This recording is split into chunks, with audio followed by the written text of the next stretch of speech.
Hello. Welcome to the 2011 Basic Workshop, Communicators Workshop. I'm glad to see all of you. You can find all the materials that we're talking about today on this Moodle site. Now, I've had some folks say they were really having a hard time getting onto this site. Really, the things that I have, everything I have on here, you either have access to today or is in your handbook. So the only thing that's not, you need to get this interactive feature story template, and that's in Word document. The reason being that, and I'll talk about that later, it is actually, you can fill in your information. You can send it to your teachers. They can fill it in and email it back to you, and you don't have to do any writing, but you've got the format so that they know, what it looks like. I am Deb Coates Bledsoe. I am a 20-year veteran journalist. I've worked for 3 different newspapers. The last one I worked for was Inquirer Journal. I worked there for 15 years, and I was an editor there for 5 years.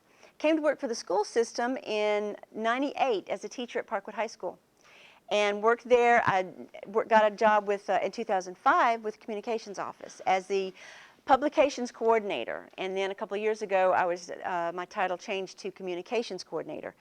Just that was a little bit about me. What we're doing today, I want you to understand your role as a communicator, what that means. How many of you, this is new for, how many of you have not done this before and this is new? Okay, a couple of you. I want to help you feel more comfortable dealing with reporters, dealing with the media, because that's one of the things you're going to have to do. And I hope to give you some tools and tips to help you in that vein. The definition of a communicator, the way, this is my definition, a person who gathers information from a school or department and disseminates that information to the public through sources like the news media, the website, and the Inside News employee newsletter. Those are basically your roles. You are the reporter at your school or department. You're the reporter there. You do the investigative work. You interview your coworkers. You're also the photographer. And if you don't have a camera, see if you can get your principal to get you one, or maybe you can borrow one that's in the media, that the media library has. Because every story that you produce or that is produced by your teachers needs to have a photograph with it. It's part of it. It's hugely important. Your role, the responsibilities that you have are to gather employee news, which is births, deaths, marriages, and professional news. That goes in the newsletter, the employee newsletter. Also, to generate features about your staff and students, or help others write these. So helping others to write those is what you're going to learn how to do at the next workshop, which is a writer's workshop. And learning how to take photographs is what we'll do in November. And also your role is to generate media coverage to your school or department. In other words, calling up the news media and saying, hello, here I am.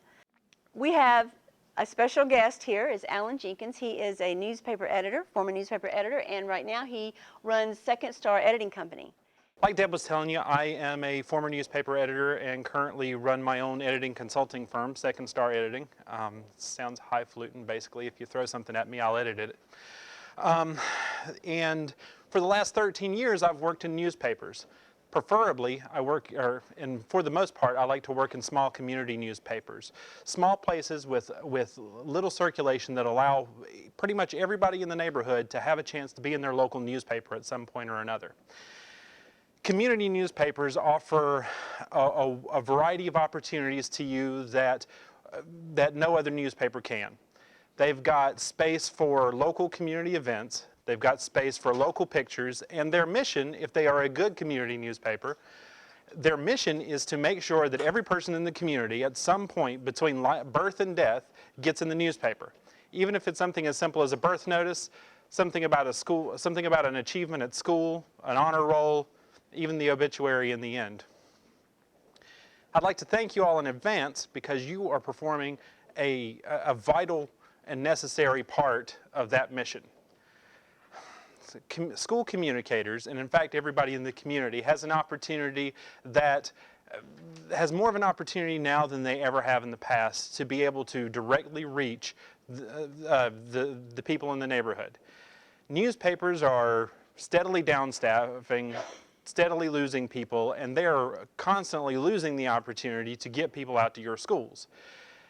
That's sad on one side, but it's a great opportunity on the other, because what that means is that you are 10 times more likely now than you were 10 years ago to be able to get the photos and the information and the names and the stories that you write in the paper with some editing. I'm here to tell you a little bit about how to do that. First, let's focus on how to get your information, stories, and promos printed in the paper. The first step, and this is vital, is to identify the stuff in your school that would be interesting. To do that, you have to consider your audience. Who are you telling these stories to? You're telling these stories to parents, to other students, to community members who pay taxes and want to know that their schools are doing great and wonderful things, and to other school leaders. Kind of a nya boo boo, look, our school's better than you. I'm sure there's no competition like that whatsoever in the Union County Public Schools. It's a great opportunity to, well, first you've got to identify those stories. So how do you identify those stories? Look around you. You are a perfect sampling of the average and above average person in Union County. What interests you? What are the subjects that your students are working on, or the students that are around you? What are the subjects that they're engaged in that interest you? Maybe you've got a 10th grader who's running a clothing drive for the local shelter. Maybe you've got a 5th grader who's collecting toys for a local hospital. Maybe you've got a science team in your school who's building robots that are going to take over the world in some science fiction horror story. These are the stories that the neighborhood wants to know about. They're positive. They are subject driven. And most importantly, they show what great things you're doing at your school. You can tell these stories in a variety of ways. Sometimes a story is really just worth a picture. And pictures, as we all know the old saying, pictures are worth 1,000 words, if I can get it right. So going into a classroom and snapping a picture of a couple of kids standing there holding a trophy or what have you might be all that something is worth, but it's going to matter. It's going to make a difference. And it's not just going to make a difference to the people who are reading the newspaper and seeing the picture, but those kids are going to be able to spend the rest of their lives with that little picture in their scrapbook and say, hey, look, I did something that was worth being in the newspaper. And that's important. And it's a lot of things that the newspaper isn't going to be able to send a reporter for, and you're going to be directly responsible for making that memory for the rest of that child's life. It's an easy way to make an impact. Take a picture, write down the names of the people in the picture, write down a little bit about the accomplishment, send it into the newspaper in various ways that Deb's going to go over later. The next step, let's say it's worth more than a picture. Let's say it's, you've got a couple of people there. You've got the students involved. You've got the teachers. Let's say one of your colleagues just won a great and wonderful award for, the Wizard of Oz Teacher of the Year or some such. Talk to that person. Sit down, take 5 minutes of their time. It doesn't even take that long. Find out a little bit about them. Find out a little bit about the achievement, what they did to earn that achievement. Maybe they took 10 kids out into the community and repaved a street. I don't know. The way the taxes are going these days, you might have to do that here in the near future. But sit down and talk to them. Talk to a couple of students who are involved in the process. Let's say a teacher wins an award and you want to write about that. Well, okay, you'll talk to the teacher, but you'll also talk to 1 or 2 students who that teacher might have had an impact on. The best part of this is because you work around these people and because you spend the better part of a year, if not longer, around these students, you have an advantage that reporters don't have. You have a relationship already established. You already know these people. They look to you as a colleague and as an authority figure. So it's very easy for you to say, hey, let me just take a couple of minutes of your time, get a little bit of information about this so we can put this good, positive story in the newspaper. The Now, I just covered pictures and I covered stories and pictures with stories. Something that Deb's emphasizing and I want to echo because it's a good point is if you have a story, it is almost imperative that you have a picture. Pictures emphasize the words and they make it more likely that the information is going to stand out. Do not have shooter anxiety when it comes to shooting pictures for the newspaper folks. This isn't going to the Observer, it's not going to the New York Times, it's going to a newspaper that measures its quality based on how it connects with its readers in the community. So pictures of people standing on the wall, which we call shooting them at dawn. You line everybody up and you shoot them. It's not going to go on the front page, but it might, to use the Inquirer Journal as an example, they have a spot on 2A which is designated just for pictures like that. So don't be nervous about the type of pictures you're going to send. Pictures, stories, calendar events. Every one of you works for a school that at some point in the next year is going to have some great community event. The 17th annual Cornhusker Rally for AIDS research, I don't know. But it's going to be important and the community is going to need to know about it because you all are going to hope that 1,000 parents and community leaders, the mayor and 5 council members all show up to your event from 5 to 7. So how do you do that? First of all, send a calendar listing. The Inquirer Journal is a perfect example of a small community newspaper that has a long calendar of here's what's happening in the neighborhood. Want to do something fun? Head out to the local elementary school and enjoy the festival. You send them a blurb that has the name of the event, the time, the specific location. You know, if it's out on the playground or if it's out, if it's actually 5 miles away from the school, you probably want to mention that. And you send that in. Maybe if you know a couple of the organizers, you want to write a story about it as well. The newspaper is going to print what you send them. They're going to edit it and they're going to put it in. At least the Inquirer Journal is, which is the newspaper I have the most experience with here in this community. Once again, they want this stuff. They need this stuff. If you send it to them, it's going to get in at some point. Unless, of course, you're libelous or doing anything bad.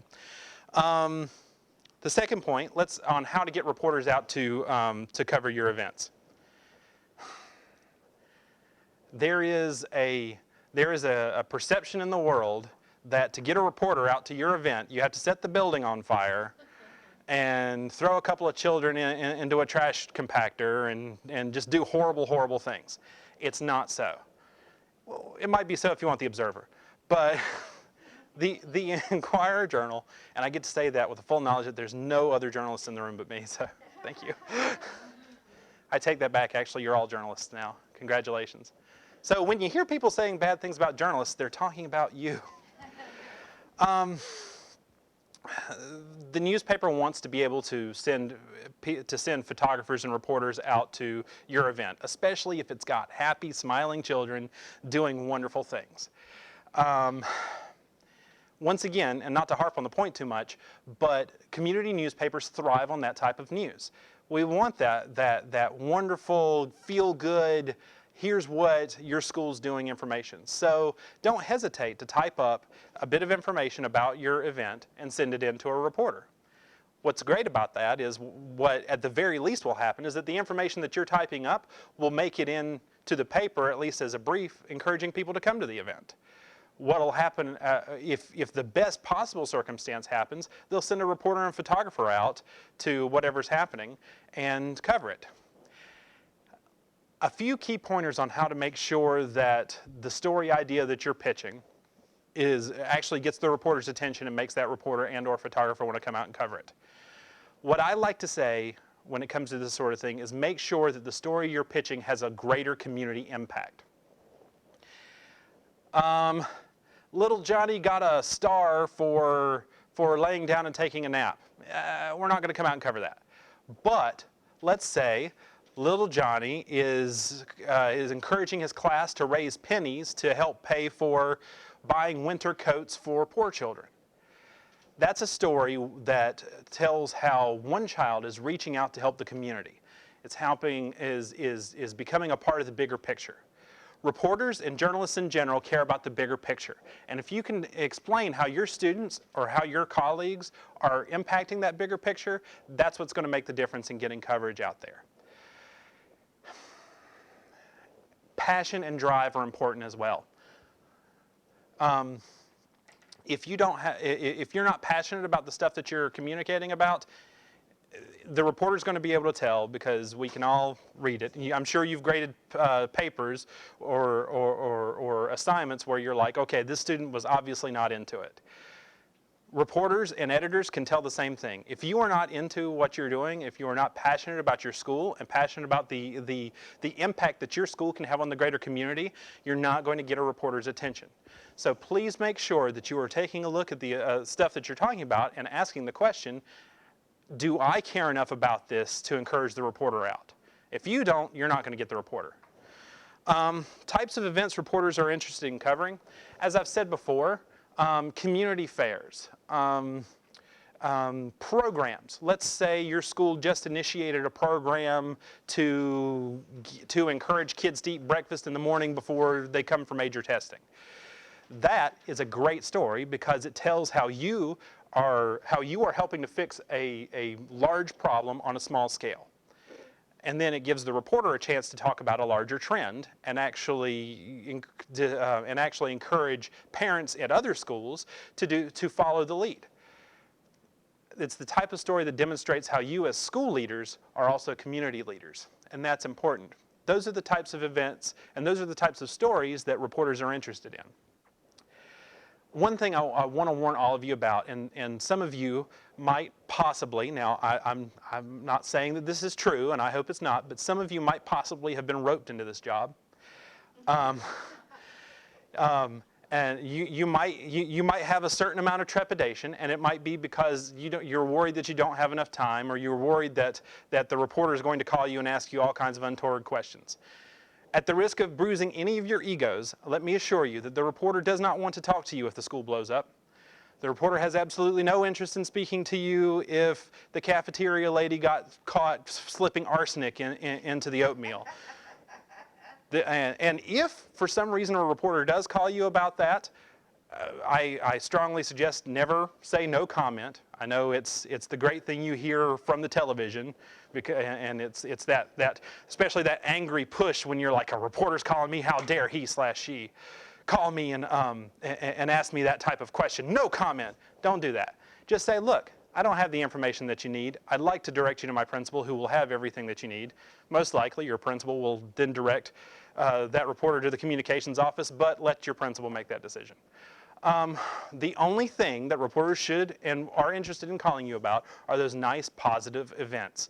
So don't worry. A reporter is not going to try to nail you against the wall and prove what a horrible person you are to the community. And remember, if you hear anybody else talking about journalists that way, you're a journalist now too. So stop them. Or not, whatever. Going back to the amount of time it takes, I understand that Tiffany Brown's going to have a lot of great suggestions on how you can minimize the impact to your personal life of how to do this job and the best and most effective ways to get information to reporters. And she's got tons of experience at doing that. Let me say that we at the newspaper are not wanting you to spend 20 hours a week doing this, because then we have to write a story about how teachers aren't teaching in the classroom because they're worried about writing stories to the newspaper. It's a great 3-part expose. You can read it in the EJ this Sunday. What we want you to do is snap a couple of pictures, write a couple of stories, and occasionally throw us a bone saying, hey, you know, I've got this really great kid here who deserves to be in the newspaper. Why don't you come out and give him or her a shot? That's the sort of thing we want. There are a lot of things I could say to dress it up, but that's what we want. We want to engage the community and tell the stories that matter. You can matter. And you can help make a difference in these students' lives and in your colleagues' lives by helping to ensure that they have a spot in their local newspaper, a place where everybody should end up somewhere between their birth notice and their obituary. Thanks. Now that Alan has talked to you and given you some tips about what they look for in the newsroom, I want to take you through the newsrooms. I want to show you the reporters that you very well could be dealing with or might see, so you might recognize them in the future. This is called the Meet the Press time. And I can't, Alan is exactly right. Use the news media. They are an absolute wonderful tool for getting the word out about how wonderful your school is or your department. Utilize those people. And like with Alan, develop a relationship with the reporters. Like Tiffany is your reporter, and you'll see a picture of her just here in a moment. They're people. I was a reporter for 15 years, a journalist for 15 years, 20 if you count all the papers I worked for. I'm a very tender-hearted person. I know the image of reporters are that they're just, you know, angry, mean, out to write horrible things in the paper, but they're not. They're just people doing a job. So get to know the reporters that are going to cover your school, cover you, hopefully. You'll be able to establish a relationship with them and get to know them pretty well. There are 4 newspapers that serve Union County now. Last time I did this, there were 6.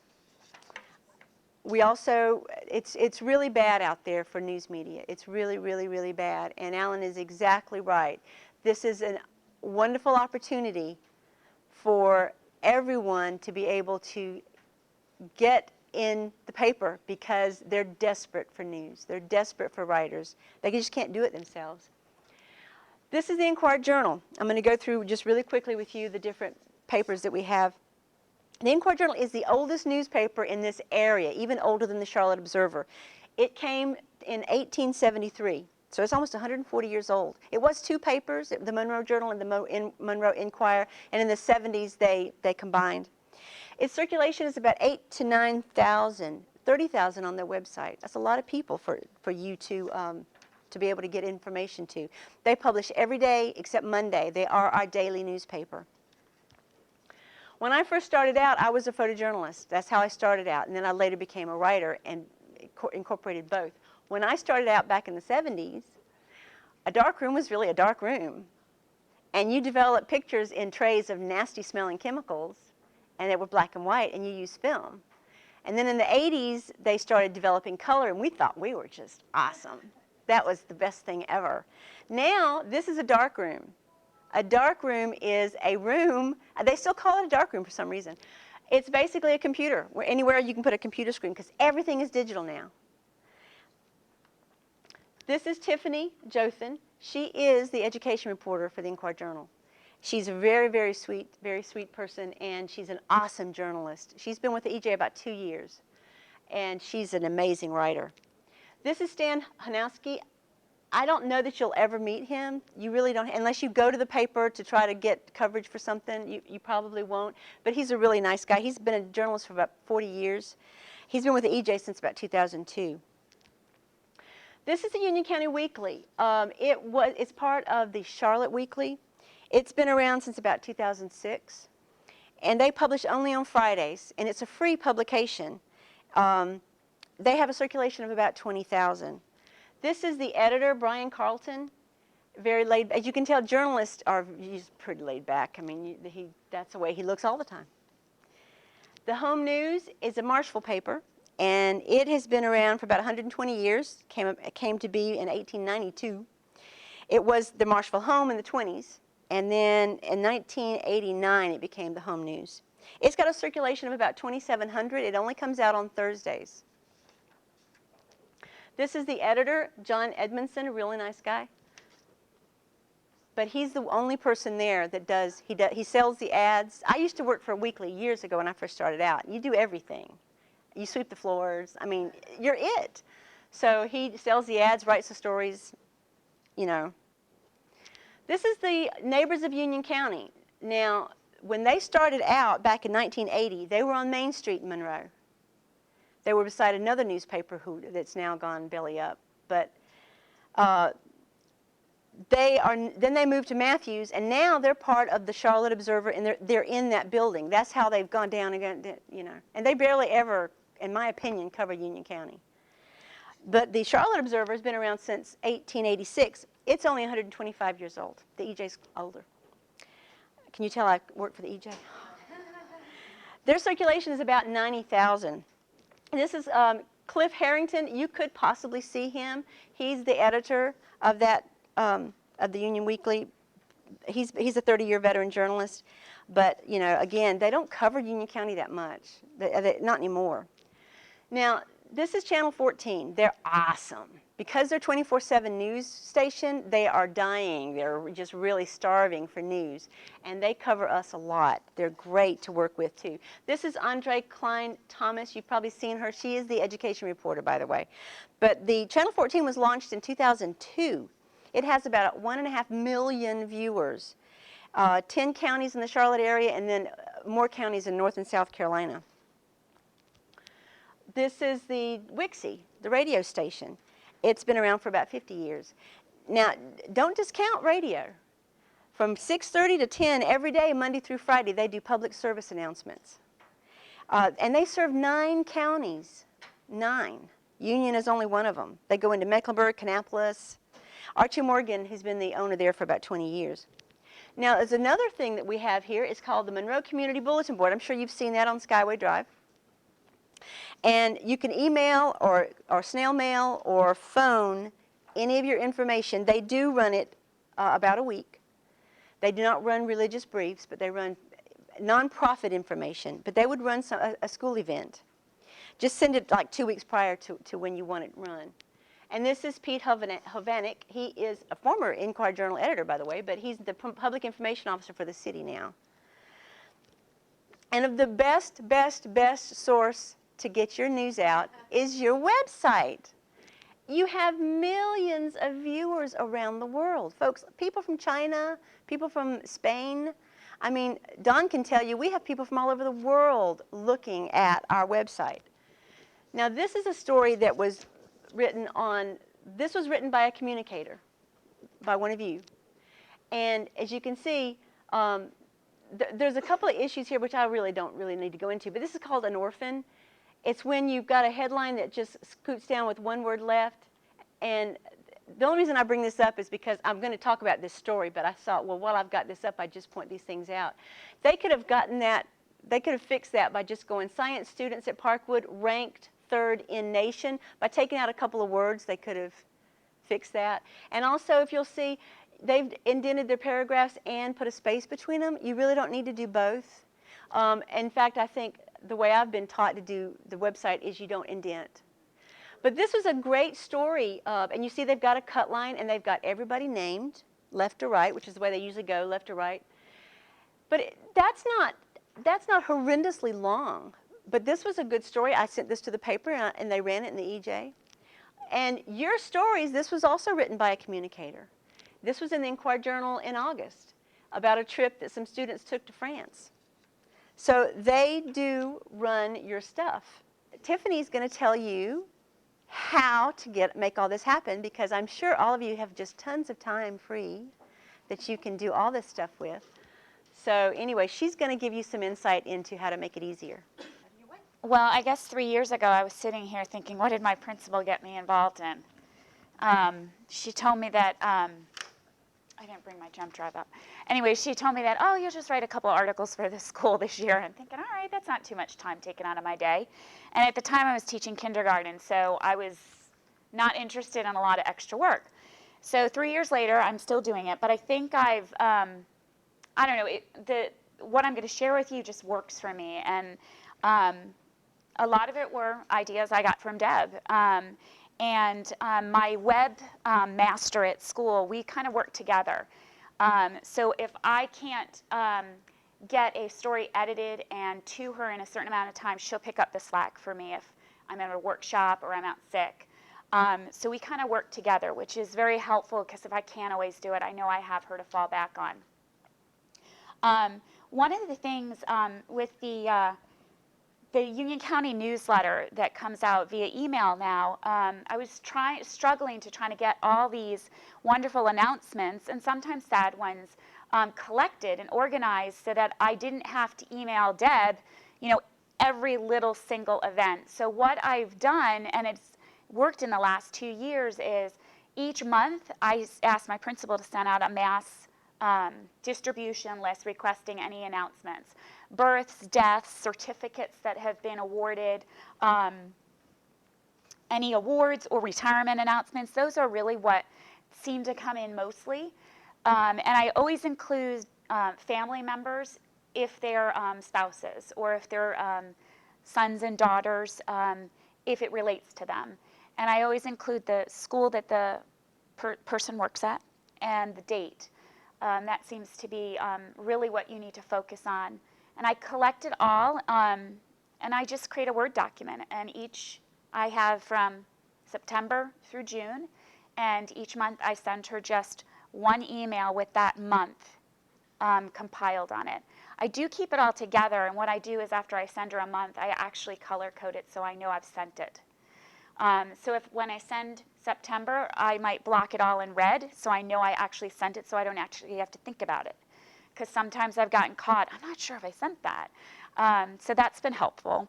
And then as far as the articles, when I came for our first workshop, I sat there and I said, there is just no way I can write articles every week. So what I did was I took, and actually it's on the Communicator Moodle Pro site now. I actually took the article format, and I know I must have gotten it to you because everything on there is what's on mine. It covers the 5 W's. It asks them to put 1 or 2 sentences for each item, because then that works out to be an 8 to 10 sentence article. I asked them to interview a student, and I asked them to give an opinion or a quote from them as a teacher or another grade level teacher that was involved. I asked them to write the article. I mean, I can easily get 5 articles in a week, and I can't do it all. So really, if I had one grade level last year, it was 2nd grade, they sent me a very brief article on sound. I'm thinking, I don't know anything about sound. I teach kindergarten. So I literally had to send it back. And I looked at it for 2 days trying to create an article around sound, and I'm like, I just don't have anything. So I just sent it back, and they were, obliging, and they wrote it for me. And that's the one thing that I could never do this job if it relied on me doing all of the writing. I do go through and I'll add things. I will tweak things, and I will send it back to them for approval. I won't just send it off if I have put my own twist to things. I don't want to take that credit away from them. Articles and photos, I ask them to send to me on the 3rd Thursday of every month. Now, I have not addressed my staff yet. I needed to come here first because I wanted to hear if there were any different mandates as far as how many articles a month they wanted to technically see on the website. Last year, we started off really slow. We had about 2 to 3 articles every month. This year, it's probably going to go up just because we've kind of gotten our feet wet. But I assign the grade levels. I create a document that I send. Last year, for instance, we started in October, and kindergarten and 5th grade and music were assigned. They had to send me an article the 3rd Thursday of the month and a picture. If I found that the pictures were not quality, I went back and I retook them. Sometimes, the lighting's wrong, the teachers are busy. That's the one thing that more often than not I have to go and redo if I'm doing anything over. But I even give ideas. In November, when we had Spanish as a special in the elementary schools, our Spanish teacher, Ginger Polk, she always did a food drive. So I plugged her in November because our food drive was around Thanksgiving. So 1st grade, 4th grade, and Spanish. And I just gave her an idea. She didn't have to do that, but I remember that that's a yearly thing we do. And then I just moved through June, and I just send them reminders. The Thursday that it's due, I send a note out on Monday. Please remember that your article and picture is due by the end of the week. And if by Thursday I don't have it, I send another one out. And if need be, I hunt you down and I remind you face to face. And I just keep track. I'll check the grade levels off, not for anything other than knowing that I have a certain amount of articles. I've just tweaked it over the last few years, and I figured instead of being overwhelmed like that first year, I was just going to try to make it work for me. And something else might work for you that's better. But I just was asked to come and share, I guess, what's worked for me over the last 2 years. The first year, I wouldn't say I was that great. and I was dreading Mrs. Lawrence asking me to do it again. But I just took a different approach that second year, and it's worked. She asked me to come back and do it again, and I was happy to do it. And I do enjoy it. Sometimes on a good day, I'll think, gee, I could really do this as a job. I do like writing, but when you have a full day as a teacher, you know, it's just not a lot of extra time plus family. So this is how I streamlined it, and it works for me. So. Thank you so much. That was amazing, and she really is awesome. She sends me, I mean, it's wonderful. I can always see when she's coming in that she's got more stuff. And all of the stories you don't have to write. And I know initially what we were asking was one story a month. One a month. When you've got an entire staff working on that, you know, it's not all on you. It's not all on your shoulders. You've got other people helping you out. And I've got a form in here, which we'll talk about later, that's going to make it really, really easy. Well, you'll see it later because I'm going to show it to you. Let's go over the types of news coverage that you're going to have to deal with. Hard news, like Alan was saying, you're never going to have to write that. You're never going to have to write about a bombing in the town. You're never going to have to write about an accident involving your students. Hard news like that, the reporter's going to do, and they wouldn't talk to you anyway.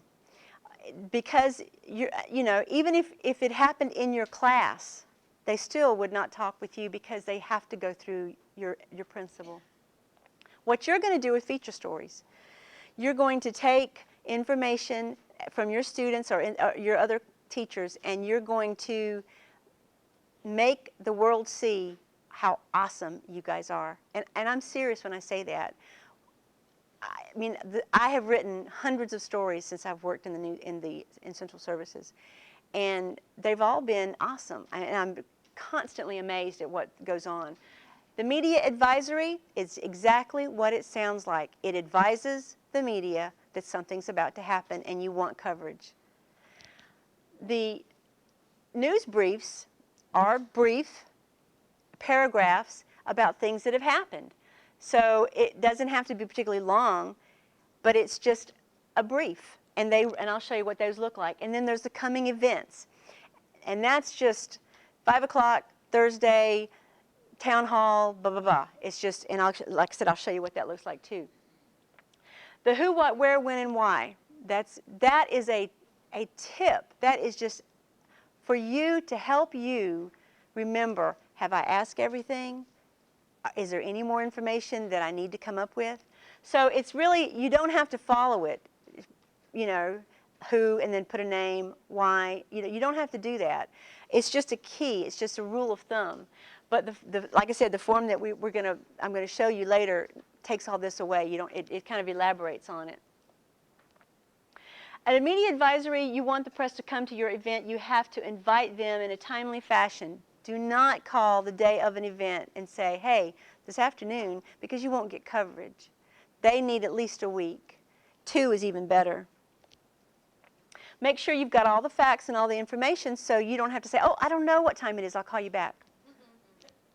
And include contact information, because if they want additional information or they want to talk to you about it, they need to know who to talk to. Here's a media alert. Everything is emailed. If you don't fax anything to the newspaper, or it'll get buried alive under all the weddings, and that has to be retyped. So just email it to them. This says media alert coverage requested. This was done by Michelle Todd at Monroe Middle. And she's got her phone number. And then this right here that says end, this is just what you do so that they know it's over with. But the media is cordially invited to attend a reception honoring Chinese education, da-da-da-da-da. It's inviting the media to come to an event. This is a public service announcement. This was done for the K-12 arts education. The United States Army Field Band Jazz Ambassadors were going to perform at this school, and they wanted a public service announcement to advertise that. They're free. So it tells the whole world what's going on. And you say that, please run it as a PSA or a public service announcement. These are briefs, and I'm telling you, they're brief. It's got just the information that you want in it. But it would be good for, you could do this, advertise something that you've got, your fairs that are coming up, or your festivals that you want the public to know about. Or an award that somebody won that just takes a little bit of space to talk about. And then these are the coming events. And as you can see, you know, senior fitness class, 10 a.m., Bazemore Center, free to all seniors. Here's the number. That's all that is. But that's a perfect place for you to put events that are coming up at your school. And of course, feature stories. They're awesome. They're an amazing way of promoting your school, promoting your staff, and the public right now in this time where they're thinking, you know, our budgets are getting just absolutely whacked, and people are questioning education and what good they do. This is a good time to advertise just what a good job we do. This is what it looks like. I write it on a Word document, and because I worked for the paper and was an editor, I know about writing, you know, headlines and cut lines. A cut line is, who knows what a cut line is? Who knows what a cut line is? Anybody? Who knows what a caption is? What is it? Right, same as a cut line. Cut line, caption, the same thing. That tells the people what's going on in the photographs, and you need to have names for your photographs. And then see, this is just a little teeny short story. And it could have even been just standalone art, as they call it, or just pictures by themselves, standalone pictures by themselves. Then I copy and paste it into an email. And as you can see, I put the name of the picture, cut line for picture 3277, and then there's the information. I put now Luann Ingram, she's the Chief Communications Officer. She is the contact point for all news media. They know that I write these things, and if they have any questions about the specific story, they might give me a call. But mostly, Luann is for the heavy-duty stuff. She's the one that handles the really bad news. I handle fluff. Include a photograph, like Alan was saying. That's hugely important. And it needs to be 300 resolutions, and we'll talk about that in the photography class that I do. It needs to be a big picture, in other words, 1,200 pixels, big, big, big. Because if you send them one small that like goes on the website, they can't reproduce it. So it really needs to be big. They do it CMYK. There's RGB, which is what we do, but CMYK is what the news media uses. And you know, don't worry about that. You don't need to know that. They can change it themselves. All you need to know, it needs to be a big picture. And of course, here's where they used my picture on the front page. Yay me. Your pictures will wind up there. They will. I mean, you've already seen a couple of them. As Alan was saying, a picture's worth 1,000 words. You can get out of one picture what it would take an article 1,000 words to do. And I'll show you a good example of that. First day of school. Hi! How you doing? Let's pull up this book. This is something that we pulled together to help you with just all the things that you've got, all the questions that you might have. This is just a kind of a handy-dandy little guide here. I highly recommend you put your name in it real quick, because these things disappear. Your principals usually want one of these, but I've got them on the Moodle site now that they can be printed, or your bosses may, your directors. So I've got them, they're on the Moodle site, and you can just pull that right off. But let's look at look at the table of contents. This book is divided into 3 sections. One is basically telling you to use the news media to promote your school or department. The second one is how to seek publicity, and the third one is just giving you some examples of some things that have been written.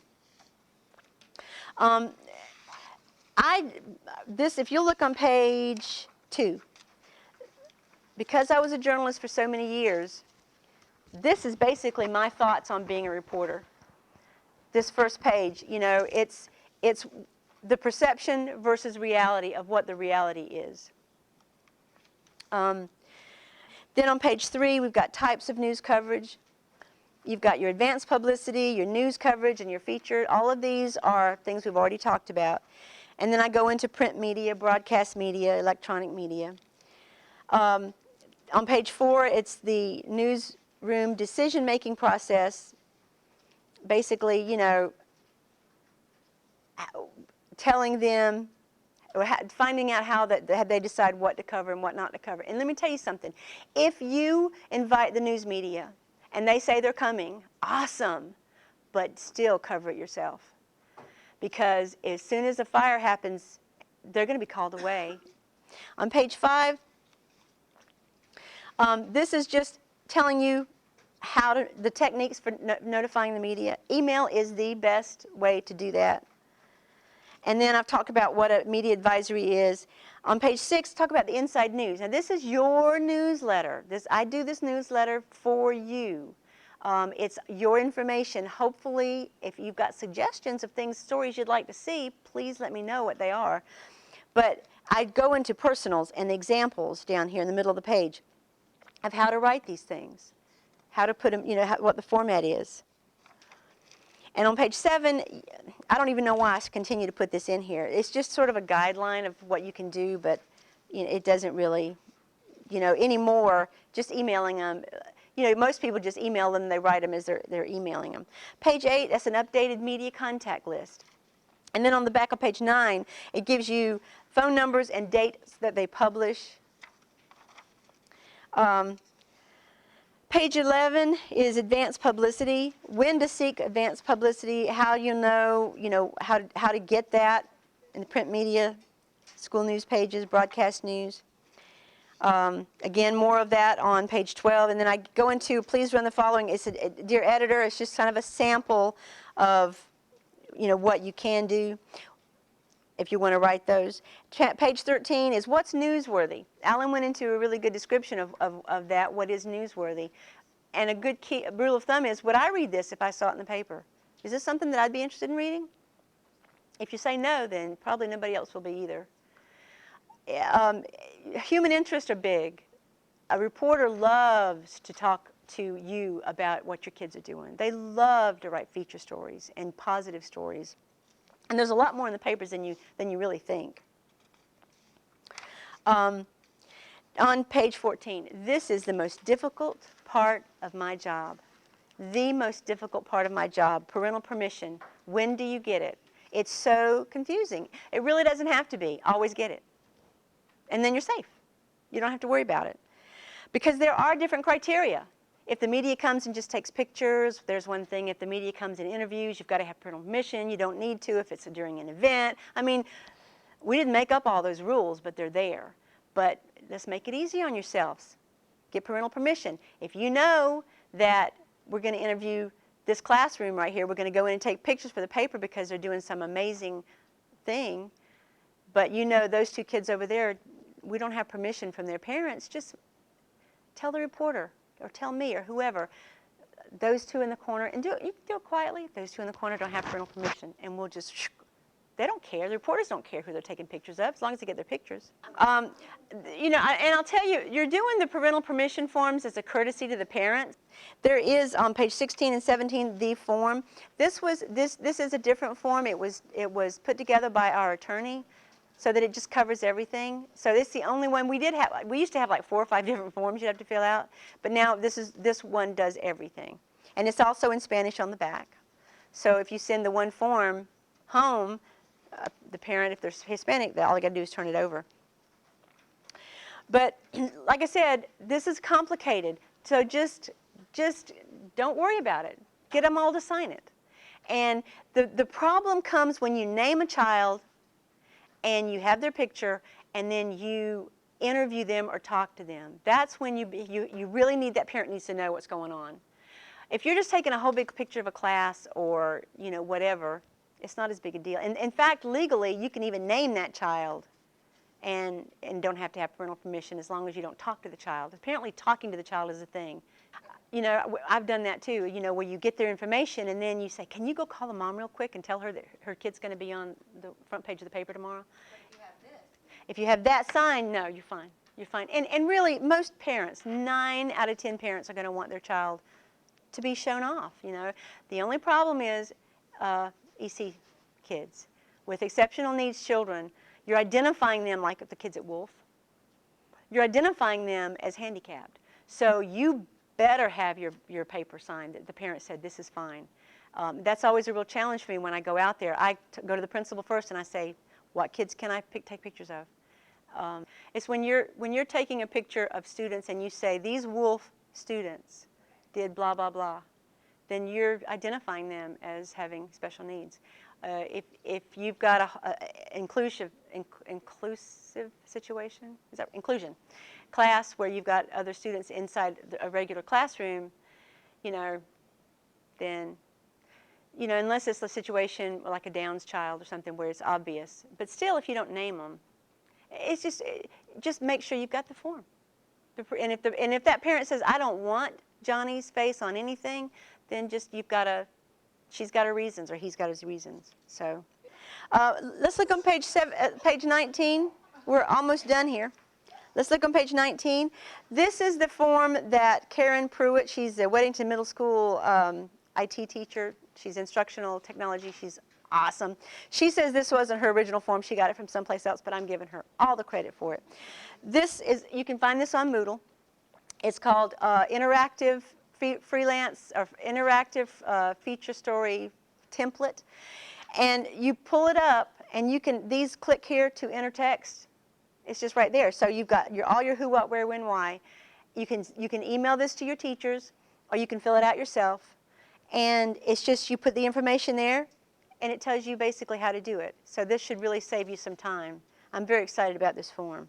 All right, on page 20, this is another media advisory, just examples. These are examples of how to write them. 22 and 23, just feature stories, how to write those. So this is just a little handy-dandy handbook for you to help you if you have any questions or in-depth problems or situations. I also gave you pitching a story to an editor, which was interesting that Alan used the word, if you pitch a story, because I'm like, oh, okay.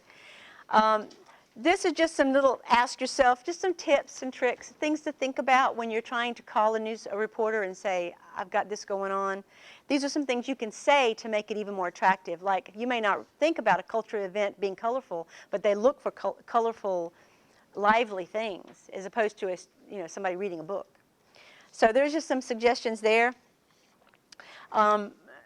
When you invite a reporter, because reporters are kind of intimidating, they can be,